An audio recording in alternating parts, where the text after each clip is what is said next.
Well, we ended our book with a chapter called Trusting God and Expecting Great Things. It's a very good chapter. If you say so yourself. I'm reminded of the people of Israel when they got discouraged, and we see their story all through the Old Testament. They had that opportunity to look back. To look back and to say, this is this God who's with us here, this is what God did for us there. Right, right. And even from that first step into the Red Sea, that was a faithful, trusting move.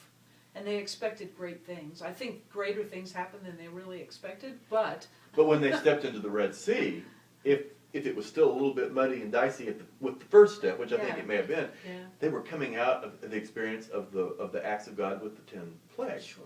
So it was always with a sense of that history of God's mighty acts that we're able to step forward. Right. And I think a lot of times churches have lost a connection with that. Definitely. Which is one of the reasons reading the book of Acts is a good idea. Yeah. But also just to go back and learn our own history of some of these churches that are in bad shape right now have had some pretty magnificent history. Right. And there's some old hands that can tell you those stories. Yeah. One of the fun things about helping a church get to a new vision or a new sense of purpose is often looking back and creating that history chart that helps them to identify these are places where God was leading. These are places where we had fruitful ministry because we trusted God and we expected great things. If there that provides something new for the future. Yeah. If there has been a history, even occasionally, of trusting God and taking risk, it has been a magnificent journey. Right. Guaranteed. Right. That's true of us individually, but it's true of churches. And I have been, at several points in my life, a part of churches that did the crazy, audacious thing because they had prayed together and we just sensed the Spirit of God. We sensed in unity, sometimes really bold and audacious things, but it was almost in a sense of almost total consensus. This is where God is calling, and we just jumped. Yeah. And there's adrenaline in following God into the new place, into the promised land. Right. So churches that have experienced change, they get this. They've taken the steps. They've worked hard at trusting God every part of the way. Churches that are holding back a little bit, what kind of encouragement can we give them that God will be there if they take the step?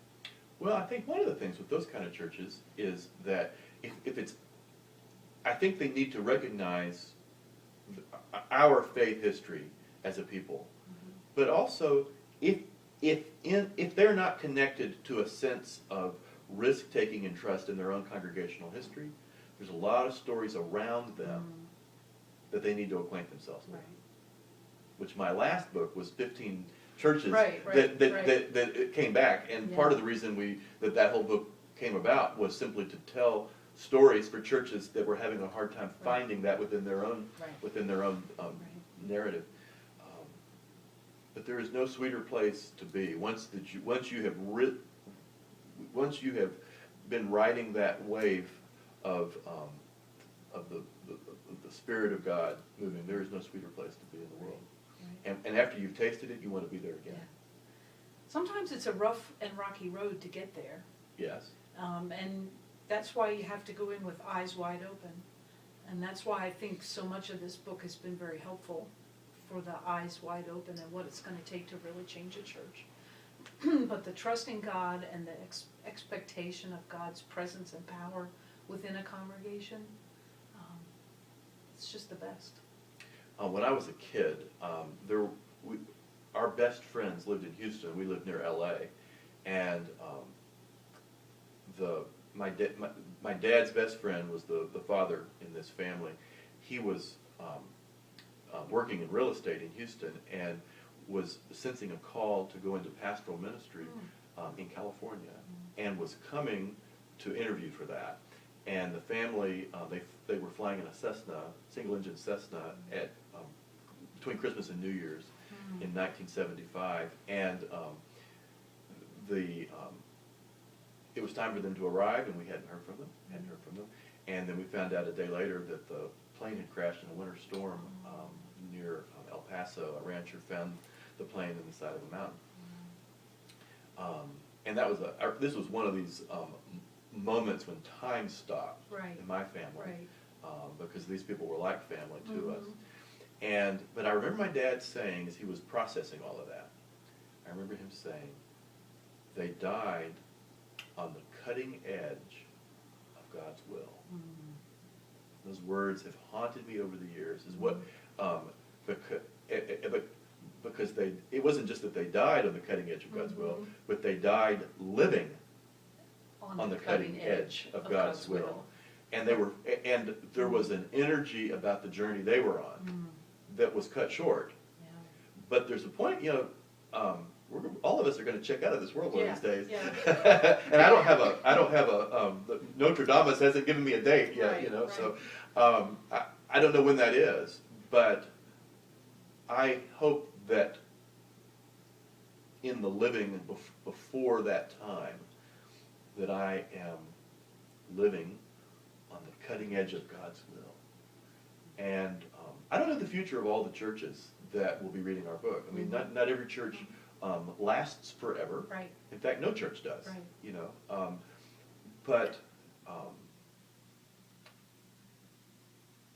But there's nothing more honorable and wonderful than for a church to transition or to come to that time of passing the mantle on to another group or another church that's coming in the wake of it, to know that we came to the end of this journey in ministry, trusting, risking, giving it away. God honors that. And the odd thing about it is it's really very rare that a church ever turns the lights out when they are living in that mode. Right. Right. Something about that itself keeps the lights on.